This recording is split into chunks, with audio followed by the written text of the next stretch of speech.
Hopefully it is working. Hey, Will. Just trying to get this video to work.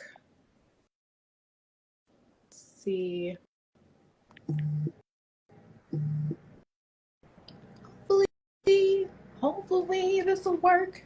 I sent Stephanie the stream key, so hopefully she's able to come in. But before she comes in, I guess we'll have a few announcements. So like I said, QOP, we have our Queens of Story mentorship.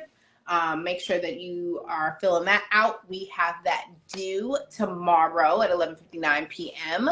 So please make sure that you have filled out the application. I do have a few candidacies that I've been reading through and have been doing a really good job. So this is gonna be a little tough one. I got like a couple of candidates that I'm like, oh, okay, these are some pretty good ones. So hopefully, like I said, the winners will probably be announced for those who did make it into the mentorship on the 22nd. I'm trying my best to make it the 22nd. I'm making myself have a deadline, but life be lifing. But the 22nd will be when I make the decision. So please make sure you have it filled out 17th by 11:59 p.m. Okay. So let's see if we can check to make sure my special guest is all right. Let's see. Okay. Let me try this one more time. Hopefully it works. Oh, it works. Okay. Hello. Oh, wait. I had your audio and then it didn't work. How about now? It works now. Okay. Sweet. Here we go. Here we go. Well, I am so excited to have my special guest, Miss Stephanie. I was able to meet you at the Amazing Footage Fest last year. For those that don't know Footage Fest, get ready to know Footage Fest because I think it is an amazing experience that a lot of people should know about. For those that are interested in the documentary space, archival production, stock footage, if you have footage at your house, I always tell people that even though your grandparents have all these pictures and stuff like that, it is still can be used to tell somebody's story, somebody's history. But without further ado, Miss Stephanie, can you tell us who you are, your background, where you're from? Because I know that you be bouncing around between the West Coast and the East Coast.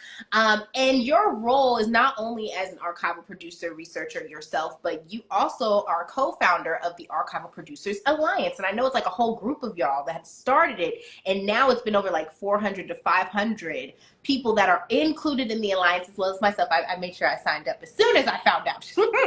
And you have been able to not only protect us in the archival production world, but you have just given us knowledge, especially with everything that's going on with AI and technology evolving. Our role has also evolved as well. So I'll go ahead and let you start, Stephanie. Where are you from and what got you into the world of just production as a whole? Well, thank you so much for having me. I've been really looking forward to this. As soon as I met you, I was like, let's keep this conversation going. So here we go. So as far as my background, I grew up in New York, and I always was a complete history nerd and knew early on that I wanted to do something with history, public education, something like that. And I was fortunate enough in college to get an internship with Ken Burns. And Wow. from there, that luckily turned into a job, and I've been working with him and our team for 15 years. So I started as an assistant editor, production assistant, and then one day I went to the Fox Movie Tone archive and touched 16 millimeter film for the first time, and that was my like gateway drug. I was like, you mean there's more of this and it's everywhere? Wow. This is amazing. So I got really into that, and I was like, I was born in the late 80s, and I got a computer in high school, and I think now growing up, or like now folks growing up, they think about photos as something that you take on your Mm-hmm. phone. And it was in that moment where I touched 16 millimeter where I was like, oh no, there's a lot out there that is not available anywhere else. Yeah. And I just fell in love with that idea. And then also with the custodians of that material, the librarians, the archivists, Mhm. folks working all over, at archives, and then the documentarians out there that just take photos because they just know it's important. Yeah. Those are documentarians too. So from there, I was an associate producer and then producer on a few productions with Florentine Films. Ken Burns also directed by Sarah Burns and Dave McMahon, a few films, including an 8-hour series about Muhammad Ali.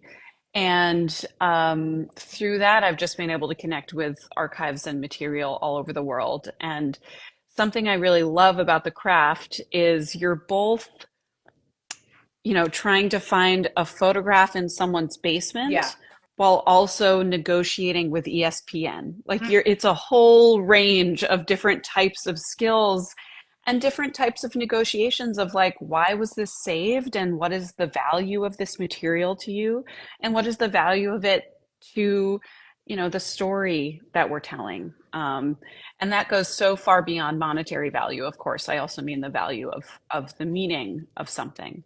Yeah. So these are all questions that really drive me and I really love it. So I think that answered your first question about where I'm It from. did. uh, And you know what's so crazy? Like, I've just now, like, because I had this conversation with my boyfriend, and my boyfriend literally told me, you're a historian, right? And I'm like, you know what? I am, because I love like the creation of something and like what did it take, like the process of the product, right? And then like mhm, how many hands did it go into play? And especially like when it comes to history, especially for people of color, a lot of our history is almost damn near destroyed, or they want to destroy it. mhm. So I'm like, always was intrigued on finding different ways of telling that story. And I thought that, especially coming from reality TV and unscripted, that was just the one route, right? Either unscripted or scripted or whatever. But I always watched the documentary and was like, who are the people that are like behind all this? And like even looking down to like photos, and of course like the music by BIPOCs, because I love watching music BIPOCs and Me too. histories of like a musician. And so looking at these old photos and the interviews that people were like bandmates to like the go-go girls that used to be around during those days. And it's just Hmm. like one photo, one piece of clothing can like take you back to such a historical moment for that person or that like moment of event. So I would say for you, my biggest icebreaker, what was like the most monumental, like historical moment that gravitated you towards the archives? I know for me, it was Donny Hathaway's story. Hmm. And I know, like, in regards to his mental health, like, a lot of people back then, they didn't really understand what schizophrenia or all the things that he had went through and what Hmm. caused his death, unfortunately. And once I unraveled, like, his story, I was like, wow, like, there was other musicians that had issues. Like, and even to Marvin Gaye's story with his family, like, I think, didn't his, like, father shoot him or something like that?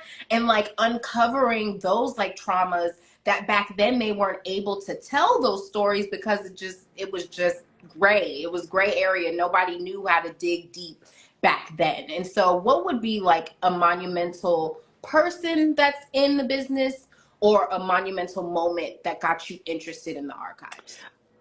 I'm going to answer that in two. Can I take two? You can. Okay. So, so the first was my grandmother. She and my grandfather were obsessive photo takers, and they Mm, spent their last 3 decades traveling all around the world and taking slides, taking photos and making slideshows. yeah.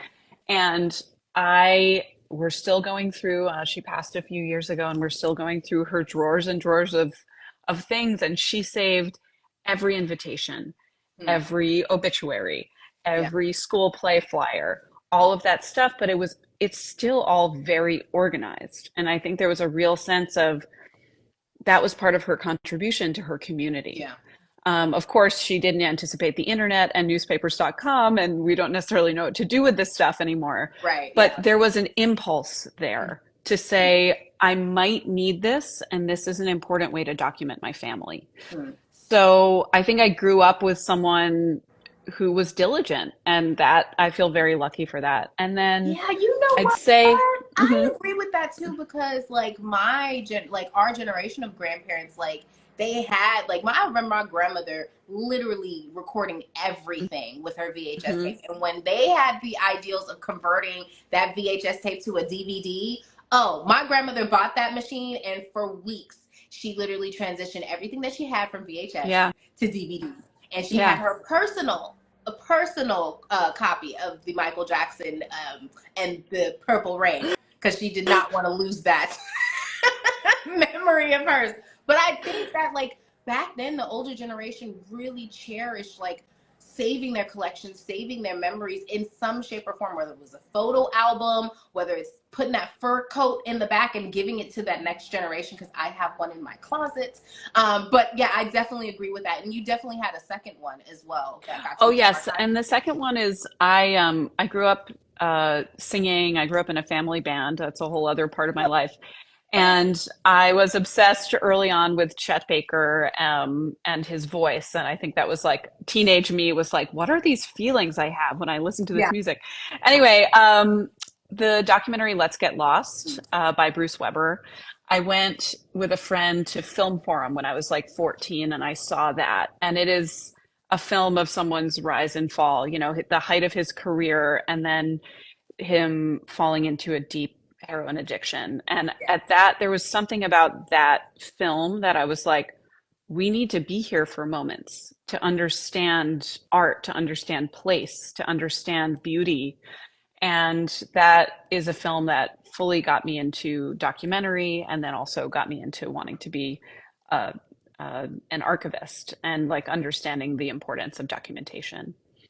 Wow. And so the role of the archive as we roll into that specific topic, I honestly think that that role, do you think that it came like as a new role or like cuz honestly Hmm. I feel like a lot of people didn't really start to like hear about, or at least me, I didn't hear too much of the archival producer role until about 2020, like the pandemic. Do you think that Yeah, that's when like also like for you too? I've known about it for a little bit, but I do think it's a relatively recent title as of the um, late 90s Okay. so I think that a lot of the current generation of the grand dames of archival research cut their teeth on the Eyes on the Prize Hmm. series. Okay. I want to look up, I'm curious, Eyes on the Prize series, when that came out. But oh, 1987. Hmm. Oh, 93. Sorry, 1993. Okay. So that I think the way that that series integrated, well, integrated a lot of things, but brought in the importance of archival research, saying this all happened, this level of violence, this level of perseverance, this happened in American history, and this is how people watched the civil rights movement unfold on TV and how people experienced it as it was happening. And that was a really revolutionary series that I think brought a lot of people in. Wow. I kind of want to do an oral history uh, of the title itself and how I this has think you been should. and how this has been professionalized because I don't really know. And we're doing a survey through the Archival Producers Alliance, which we'll talk about soon. We're doing a rate survey, and someone asked, "How many archival producers are there?" And Hmm. it's hard to know. I mean, there Yeah. are almost 500 in our group, but um, it's kind of something that's been recently professionalized, and something I'm also very interested in is it is majority female identifying folks. Yeah. It is majority women, and why is that? Yeah, and so it is recent. You are correct, and I think that people have been fighting for it to be professionalized for a little bit, and I'm just joining that cohort. Yes, Yeah. you have. With the amazing group with the Archival Producers Alliance. So tell me, like, what decided to create this alliance and where were you in your position in your journey, in your production journey at that time? So I knew for a while. I have a whole group that I meet up with regularly who are archival producers in New York City. and I've known for a while that I wanted to do some sort of industry activism around it. Yeah. And I didn't know exactly what form that would take, but I knew that this work needed to be acknowledged, and especially with documentary budgets going down, but the cost of It's archival going. going up, Yeah. that there needs to be some sort of shared language around this craft. Um, and to stay on that for a moment, it's the cost of archival, sure, but also our film makers are often the ones paying to digitize archival material. Yes. So if no one's paying to digitize archival material, a lot of stuff gets Yeah. lost. So I just see it's a very delicate ecosystem, and I want to raise awareness about that because I think that we can't lose more than we've already lost of archival Mm. materials. So I met my co-directors of the Archival Producers Alliance, Rachel Antell and Jennifer Petroselli, on a Association for Moving Image Archivists Local Television Preservation Task Force Zoom. Work. And whoa, and shout out to the Association for Moving Image Archivists. And I just connected with them right away. They're two amazing archival producers who live in the Bay Area, and they're just brilliant. And Jen and Rachel contacted me a few weeks after we met and said that they were working on a film that the director had brought in generated images that were indistinguishable from real archival Right. images. And then they didn't even know that they were generated. The Jen and Rachel, very experienced archival producers, actually asked the director, like, "Whoa, where did you get these images are amazing." And he said, "We generated them on Midjourney." Yeah. So that raised a lot of alarm, and then they contacted me, and then we looked around and said, "How is our nonfiction community thinking about this?" And the answer was there wasn't yet a resource to dive in. Wow. So we got together, we wrote a public letter in November of 23, along with a bunch of archival producers. And then from there, we formed the Archival Producers Alliance and co-wrote a set of guidelines around the use of generative AI in documentary. And it was a really amazing experience to work with craftspeople that do a similar thing, that share a love of primary sources, a love of physical materials, and an understanding of why they're so important. Wow. So this is obviously an emerging technology. Nobody even knows how to define generative AI or AI. It's kind of everywhere. Yeah. And so we set out to, instead of saying this is bad, this is good, just set out some principles, some rubrics for decision making. Will you engage with AI? Won't you? And just from there, that really took over a year of my life. We published them. We got endorsements from over 50 organizations and over 50 filmmakers. And then we met on my, little public speaking tour about these issues. Yeah. And that's been really fascinating to be looking at emerging technology. And someone early on who's a friend of mine in the industry was like, it's kind of hilarious that the archival producers are the ones that are taking on AI. It's like, y'all are the ones that spend your time in libraries. Like, what are you doing? Talking about computers. We really do. And you know what's even crazier? Like, we really are the OGs of storytelling, no shade. Because I think before the archival producers, if we do want to take it back to history, like you said, we had our librarians. We have our newspaper. Like, Yeah. the one that cracked me up when we was at Footage Fest when they were like complaining about there's not enough roles in like the newspaper world when they have the newspaper panelists. And it was like one little lady in the back, Barbara from San Diego, and she was like, "Yep, I'm the only one. Nobody has hired anybody else. I need help because everybody wants the newspapers, and I'm the only one that can search." Which leads me into the fact of the role of the archival producer. So if I'm a cinematographer, director, and I am interested in doing a documentary, I may have my buyers, but we in the gist because we gonna go into this as if we are in production. Mhm. And I am looking for an archival producer. What would be in layman's terms? What is an archival producer? Sure. So, an archival producer is someone who does everything from research, license, and figure out how to clear third-party materials. That sounds more academic than I want it to be, but it's basically someone, if you're looking for something that you didn't shoot for your film, you should, I think, hire an archival producer to help you find that and bring it into your And movie. the biggest question for me, and I know for a lot of people that may not have the budget or may not like archival producer or just even bringing on another body gets a little scary. When is Mhm. the best time to hire or to maybe reach out to an archival producer? Is it best during the rough cut stage, proof of concept maybe? Or should it be when you have the, fine cut or the lock cuts and you're getting into the cut? Should we kind of go towards pre or post production That is stage? a great question. And I say, as pre as you can, bring on an archival producer. Because if you're planning on making a movie, you wouldn't hire your cinematographer at the end or like the day before you do your That's interviews. fine. No, you'd really try to plan something out.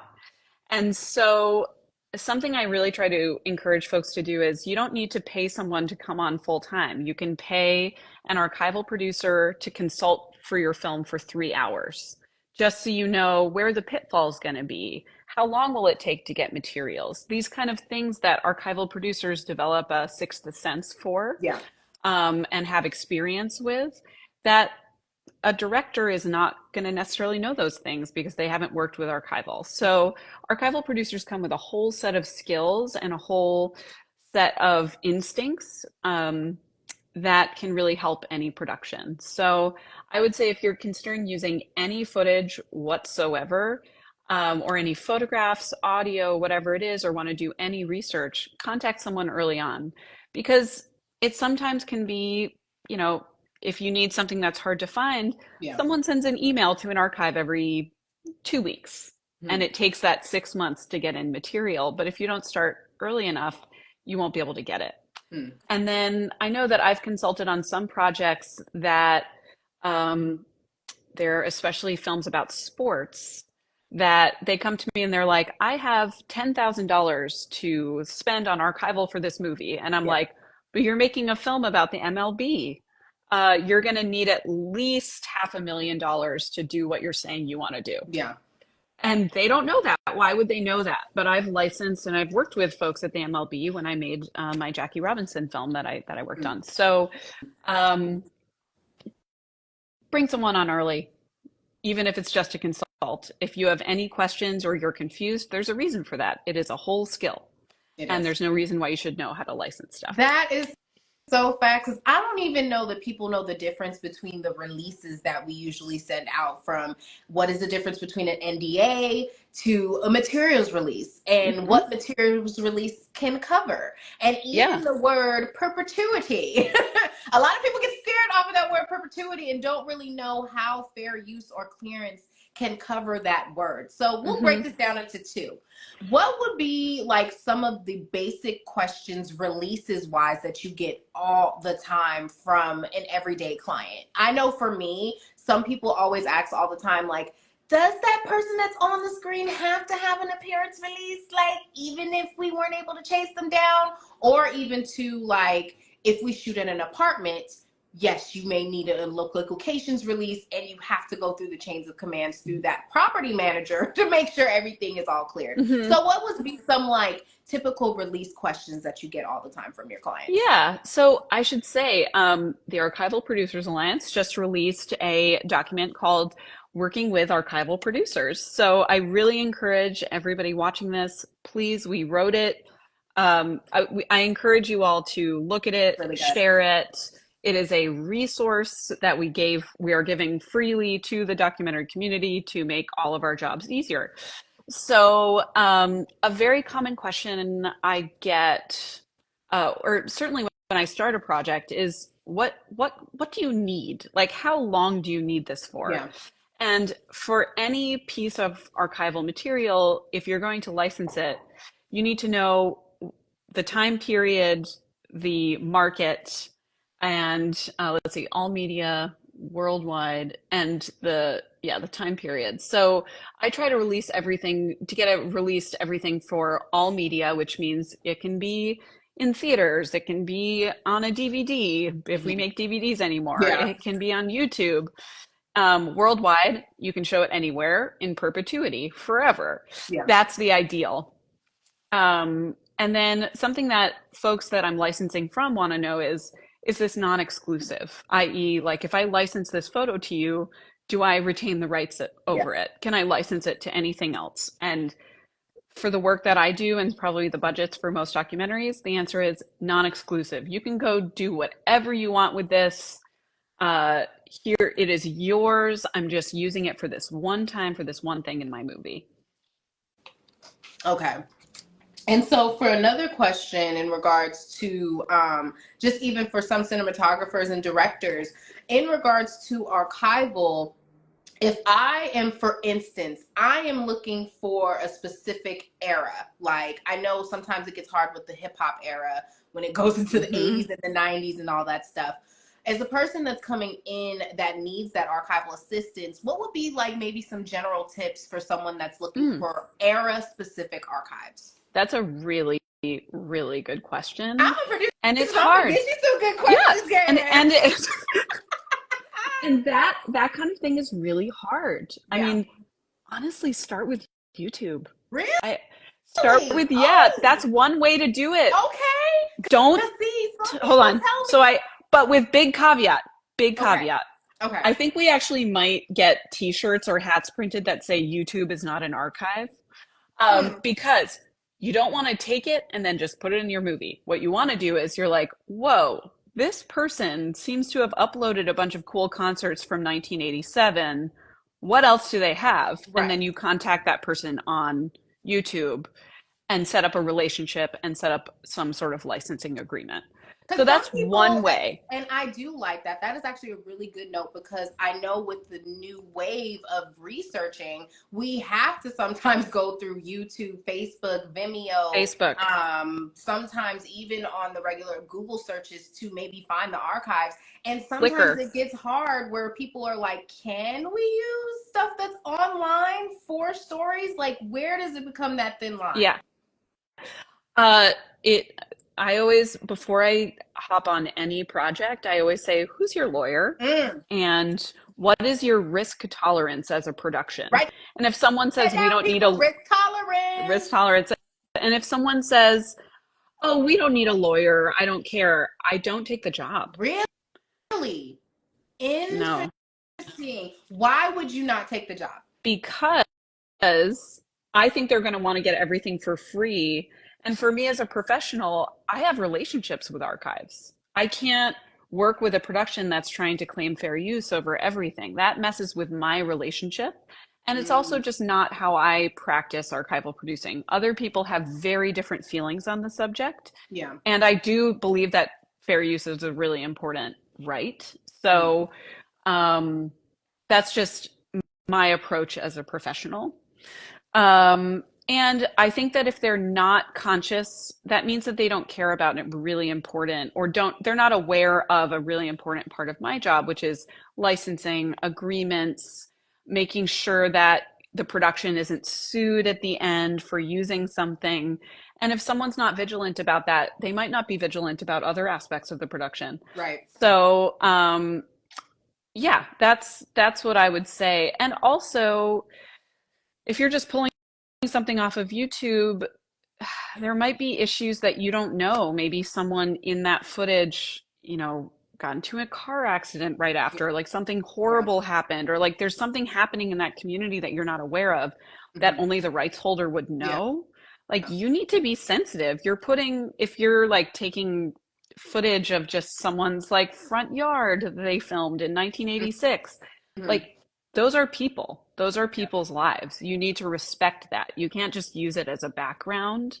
You can legally, maybe under fair use, but I don't, that's not a part of my filmmaking practice that I like to engage with. So my biggest question would be if a person or a director, cinematographer that if they want to get their documentary started and they are interested in using YouTube and they may not have the lawyer, do you maybe not suggest using heavily YouTube or Google search for their proof of Use concept it or as rough cut a, case?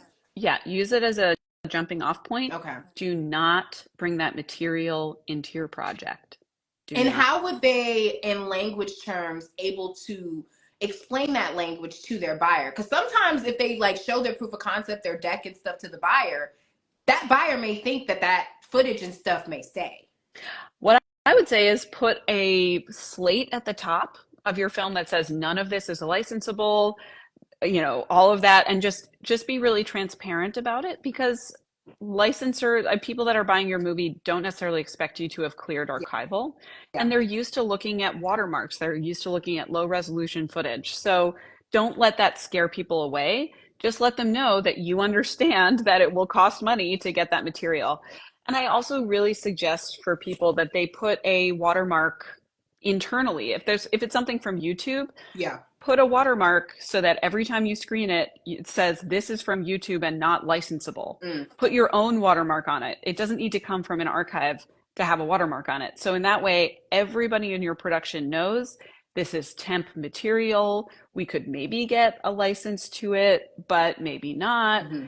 and go from there. And I will also put that note too for those that want to put it on a grid and want to put their proof of concepts and track it. Make sure that you put that same language in the footage you're bringing in. So if it is a temp, make sure that you put the end of that file temp. So when we do swap it, we know which one's to swap, because I know that that'd be a big thing, is figuring out what is a temp and what's real. And then most of the time spent for archives is swapping out a lot of the stuff that's proof of concept. So it looks like we have a question here from Will. He's a cinematographer, director himself, doing other projects and personal things. And he has a question.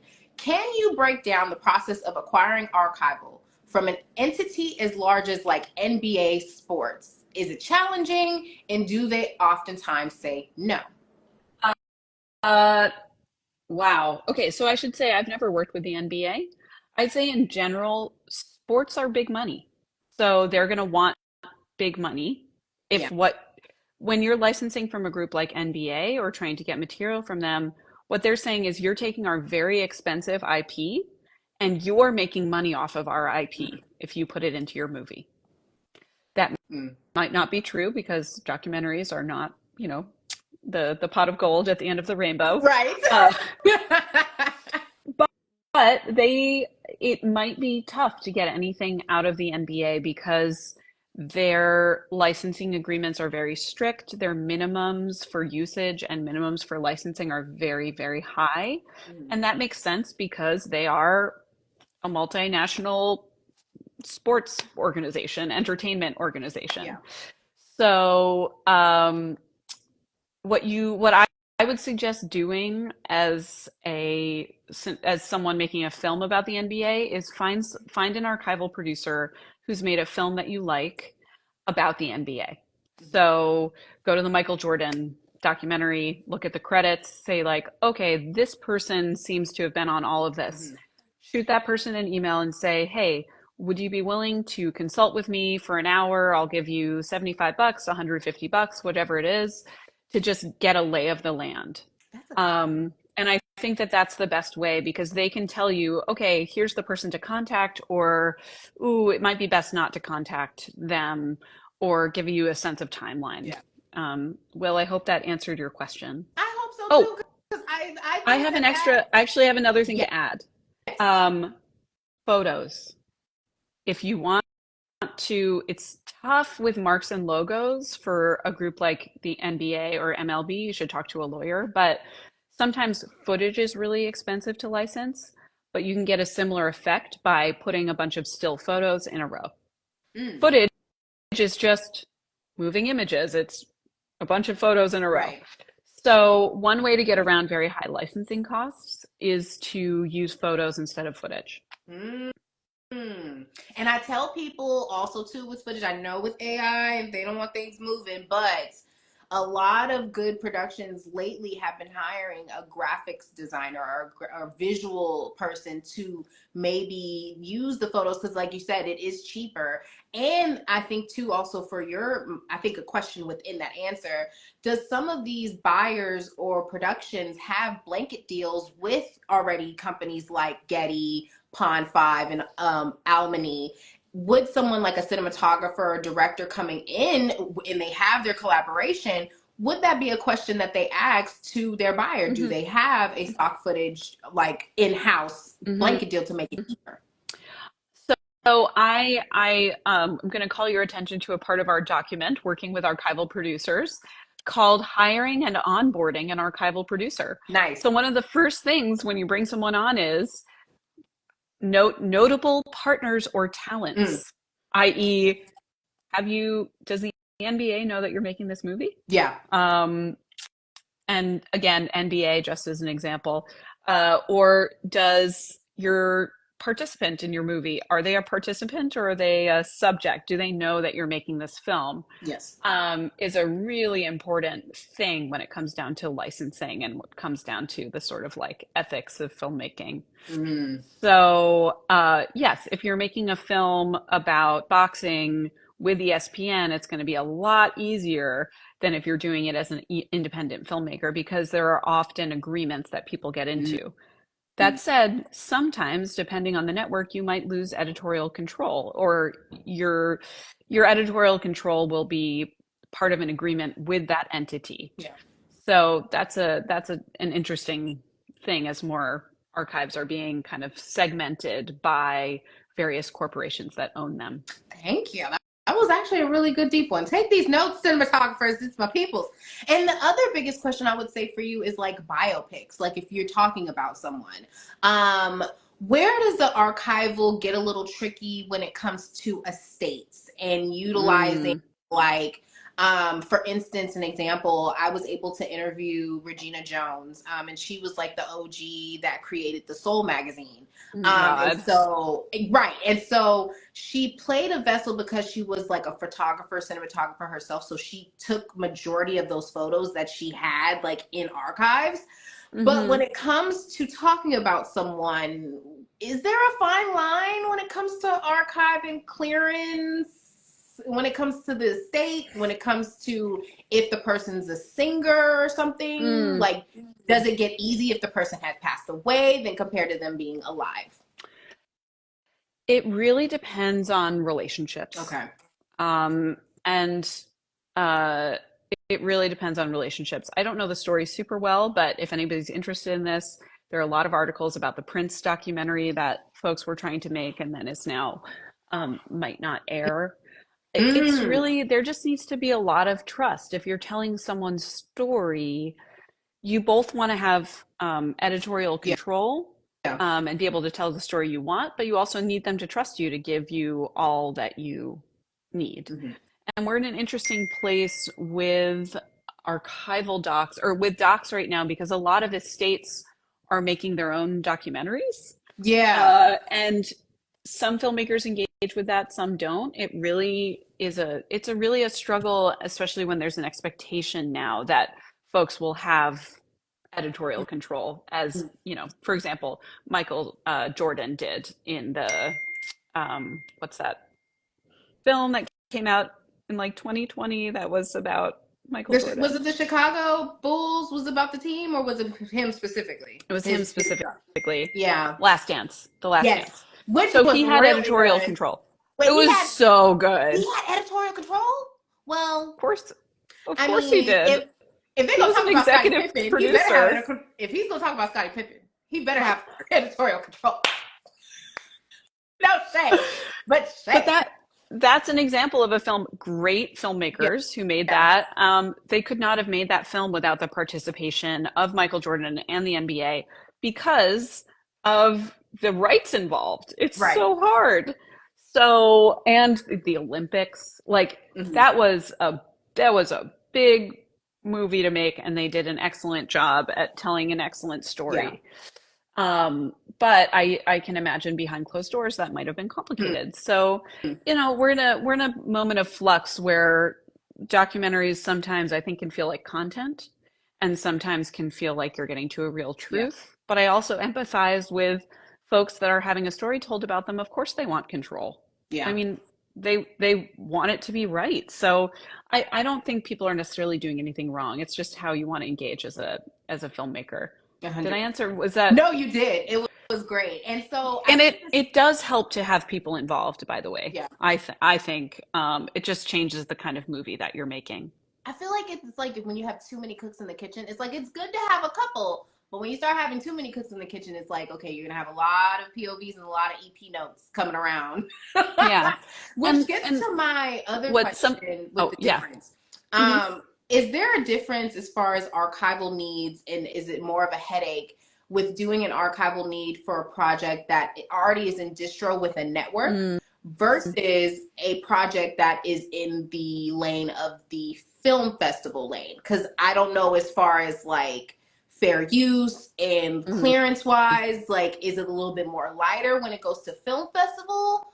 I know it gets harder, of course, when it goes to network because there's a lot of restrictions, a lot of clearance, a lot of fair use that has to go in Hmm. before it goes to hit air date, especially if it's like a specific, like a Netflix to HBO type of thing. Hmm. But is there a difference in regards to the workload or flow with the network versus film festival world?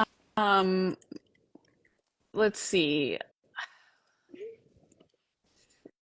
It really depends, to your point, it really depends on the distribution partner. Some people are more like risk averse, some people are less. Okay. One thing about not like when you license archival, going back to the way beginning, when you research archival, say you're getting photos from Getty and some footage from ABC News video source, Yeah. those are going to have watermarks on them, which means there's going to be something that's visually keeping you from the image Right. itself. It will also probably be low resolution.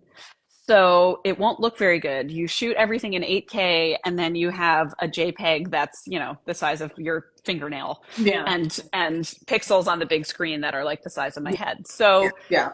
that's a way that archives these watermarks and these low resolution screeners are one way that archives get around you pirating their material.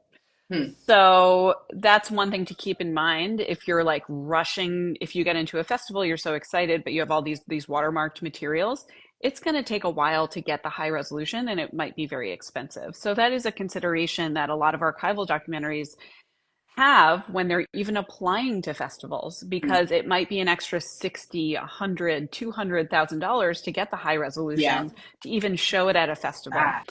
So it helps to go in with distribution. Also, maybe at a festival, you're just playing something, you don't really advertise it, and you're just playing something with the watermark on it. If that's what you're doing, I would suggest getting an okay from the archive so they don't find out Later and on. sue you. Yeah. Mm. Or Is there, send a cease I and desist. mean, because I know people like to get their money. Do Yeah. really people be suing in the archive space? Like, do they really It be might chasing down their be money more like of a, that? no, I don't think so. It might be more of a cease and desist, or it Yeah. might be more of a reputational thing. Ah, Like you don't, it's such a small world. Like there are actual people at archives who are the custodians of archives, and they know what projects are out there. Not in a Big Brother is watching, but because they're professionals who really care about the collections that they steward. So, um, something I've learned, or I learned relatively quickly when I became a documentary producer, that people don't necessarily tell you in film school, is that it is so much about maintaining relationships. And it is a lot of emotional labor of maintaining relationships. And for yeah. archival producers, that's maintaining relationships and trust with archives. To your point of a lot of cooks in the kitchen, that's about being really clear and managing relationships with the participants in your movie or who you're making a film about. And so much of what I've learned over my past 15 years is just like how to manage those while also living my own Yeah. life. Yeah. Because we do have a Yeah, life.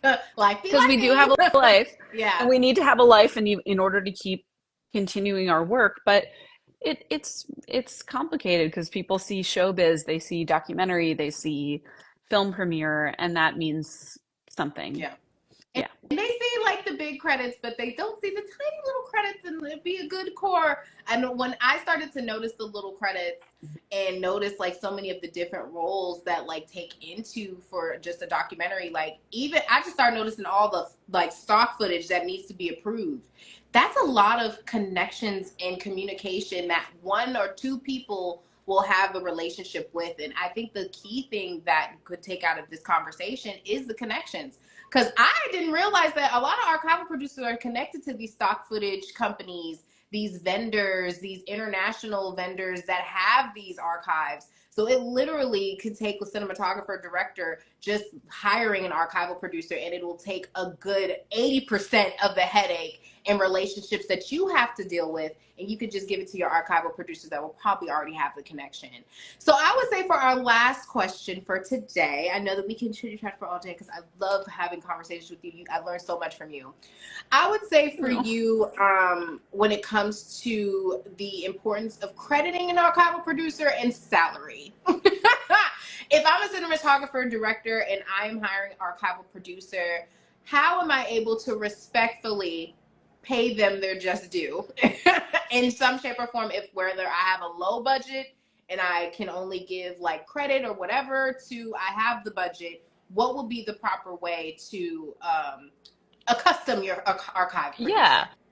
for a So it project? really depends. Like one of the questions again I ask when I'm about to take on a project is how much screen time do you want archival to have? Hmm. And some people are like, oh, I want these radio broadcasts in the background and maybe like 2 minutes. And some people are like, oh, 90% of the movie. And so when if you compare those two things, it's like, well, your archival producer will have a major creative role, in which case consider making them also a producer of the film. Yeah. Consider putting their name in big font at the end, giving them their own card. And because it's a very creative part of the It is. craft. So that is one thing to keep in mind is if you give someone time and you really bring them on early in the production, they might be an amazing contributor to your film and should be treated as such. Period. Um, and as far as payment, it's tough because we're all, our industry's in a financial nosedive, Yeah. so no one has money. So what I think is really important is be super clear, do your homework, be really clear about time. With archival, it's essential that you're organized. Because if you're not organized and you don't know what you're going to need from an archive or something like that, you're going to be adding hours to someone's time. Yeah. So, I also think if you're hiring someone part-time, and this goes for any part-time worker, you can't expect them to be available all the time. Hmm. So if you know that they're going to work on Thursday from, noon to 6, only email them or expect to hear back from them during that Yeah. time. And that can be really hard toward the end of a production, but that is the way to be respectful over someone's time and be able to start a relationship that will last longer. Maybe they'll work on your next film, which will have more money, or, that's the way forward. Hmm. Hmm. And I guess my last question will be the Archival Producer Alliance. How do we join? Like, how do we get in, and how can we find you all? And do you Okay, have so any future projects or events that's coming up soon? yeah. So archivalproducersalliance.com. Uh, Anybody who is an archival professional of any sort, or really even knows what an archival producer is, can become a member.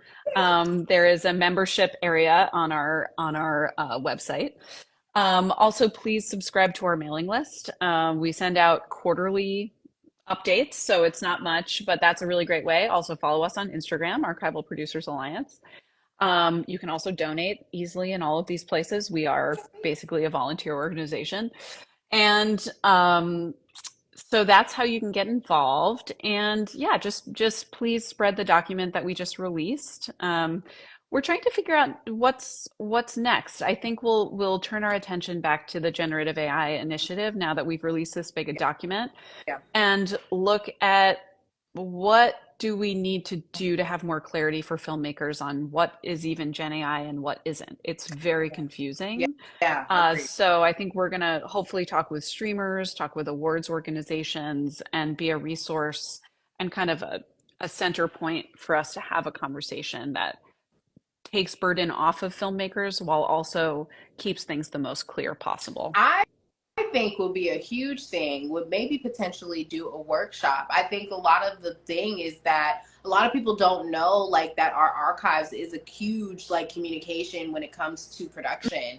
So maybe Hmm. doing like workshops for cinematographers, directors, producers that are doing films or going back to the basics and they just need like a little bit of like zhuzh in their documentary or their Yeah. proof of concept or rough cut, because I tell you, literally, most of the questions I'd be like, yes, you have to sign an NDA. Yes, you have to send them people the materials release. Yes, you have to send that photographer a release. You can't just get that thing for Yeah. free. It'd be Yeah. those simple questions that literally takes them so much farther than where they are currently because Yeah, they're just thinking, absolutely. they There literally, really because isn't that much information out there about what we do, which is why we put out this document. We were like, people don't understand our job, and we seem to be answering the same questions over and over again. How do we exactly. expedite this? Exactly. A hundred Hmm. percent. 100%. Yeah. Well, I have been just a joy to chat with you, Stephanie. It has been an honor to have a conversation with you with all things archival. Like I said, please make sure you follow her and you follow the Archivals Producers Alliance because they have a lot of things. And if you need access to the document that they have working with archival producers, we have access to the link. So my QOP followers and my members will have access to it. So if you have any questions or you need the document, DM us and we will send it over. But again, Stephanie, it's been a joy to talk with you. You're And amazing. This is so much fun. oh, thank you.